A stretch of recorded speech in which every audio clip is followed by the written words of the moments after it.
बाक्सा जिल्लानि सिमला थानानि सिङाव थानाय सान्थिपुर गामिनि रबिन देउरियाबो एपिएससि आनजादाव उथ्रिसार जानो हानाया बर' हारिनि थाखाय गोग्गाथाव बाथ्रा। रबिन देउरिनि जोनोमगिरि बिफानि मुङा रुंसारि सदानन्द देउरि आरो जोनोमगिरि बिमानि मुङा धनेश्वरी देउरि। फोरमायथिनाय बादिब्ला रबिन देउरिया इन्डियान नेभियाव 15 बोसोर साख्रि मावनानै 2023 मायथाइयाव आजिरा लायो। रबिन देउरिया नेभियाव साख्रि मावबाय थानाय समावनो इउपिएससि आरो एपिएससिनि थाखाय गोख्रों नाजाबाय थाखादोंमोन। गिबियाव बिथाङा इउपिएससि आनजादाव जिरायनाय समाव फेलें जादोंमोन। बिनि उनाव एपिएससि आनजादाव खनसे जिराय बेवहायबो फेलें जानायनि उनाव 2023 मायथाइयाव खुंफुंजानाय एपिएससि आनजादाव गोख्रों गोसो लानानै नैथि खेब एपिएससि आनजाद होनायाव गोख्रों नाजानायनि गेजेरजों थांनाय 5 दिसेम्बर खालाराव फोसावजानाय एपिएससिनि फिथायाव एसिएस 45 रेंकआव उथ्रिसारनो हादों।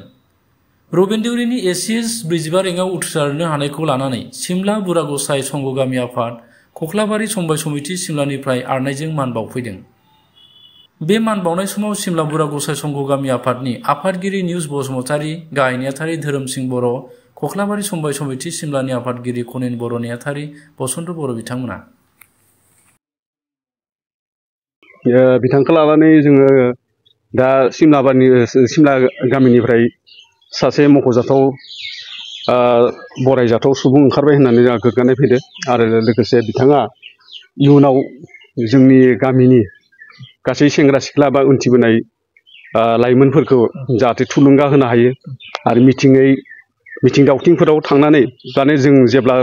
बायदिसिना उत्सव फाथिगोन बेफोराव जुदि थांनानै बिथाङा बिथोन होयोबा सुबुरुन होयोब्ला जों गोजोननाय मोनगोन आरो बिथांखौ जों आसा थियो जेब्ला जोङो माबाफोर जायो माने उत्सवफोर जायो अब्ला खावलायनाय लेखा बिथाङा टाइम टेबोलखौ मिलायनानै जाहाथे एटेन्ड जानो नाजायो आरो लोगोसे जौगाबोनाय लाइमोन सेंग्रा सिख्लाफोरखौ जाहाथे थुलुंगा होनायाव हेफाजाब होयो बेनि थाखाय जोङो गोसोजों हांख्रायनाय थाबाय आरो खख्लाबारि सिमला ओनसोलनि थाखाय बे थरसे अलंबार नामा?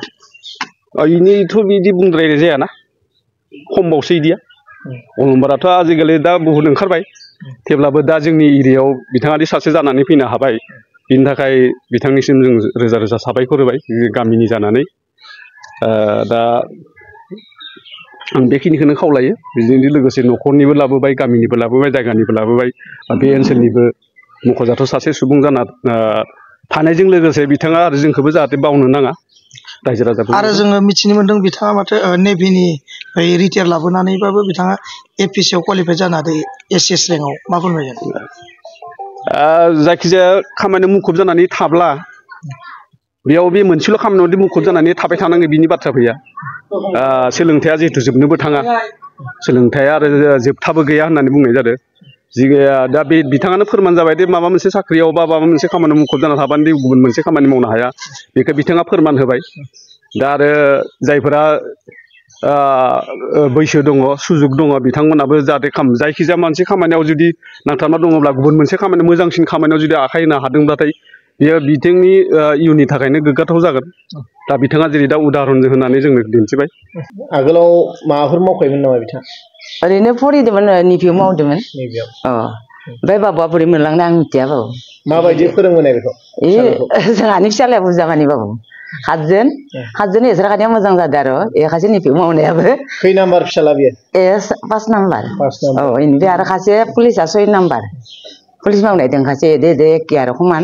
हातजोननि खानैया मोनदो आरो इसोर ओरै केसआव मावो खानै। रबिन देउरिया गथ' गथाय साबेसे दं? 2 हिनजावखा नोंसोरो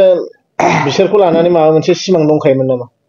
इसोर हानाया गाहामखा फरायनायाव बिफायाबो मोजां होनखादो इसोर हानायखौ फरायनांगौ इसोरखौ हाई सेकेन्डारि फरायनो होदो ओइ खथायब्रि हाई सेकेन्डारियाव बे खथायब्रि हाई सेकेन्डारि मेट्रिक पास खालायनानै कम्पिउटार मोनदो बरपेटायाव मोननानै जाहानि मालिकआ अखुब जादो जाना थैनानै बाबा आरो दा मोनफिनबाय मोनसेयाव जितु नेभिनिफ्राय रिटायार लाना फैदो जोंनि न'आ खथायबारियाव बाबा इयाव थाफायदो दाना दा मोनबाय इयाव थाफायना जोबोद फिसालाखौ फोरोंनायाव माबायदि खस्थ' खालामामोन नोंथाङा? बाबु खस्थ' जोंनिया खस्थ' जादों फरायनायाव फिसाला खाजोनखौ जों जेला मेरला फेदेरबाय सिगां दिनाव एसे फैसा नाङाखैना आरो जों इसोरनो एसे फैसा होनो हायाखै गावसोरनो ओरैनो फरिदो खस्थ' खालायना गस्ला जराफा दोनो हानि पुलिसनि होदो फरिदो। आं सासे कख्लाबारि समबाय समितिनि सेक्रेटारि हिसाबै आङो बिथांखौ जोबोद माने साबायखर बावदों लोगोसे आं सानो बिथाङा जोंनि बे ओनसोलनि साहा ओनसोलनि जोंनि कक्लाबारिजों लोगोसे गतै बाक्सा जिल्लानिनो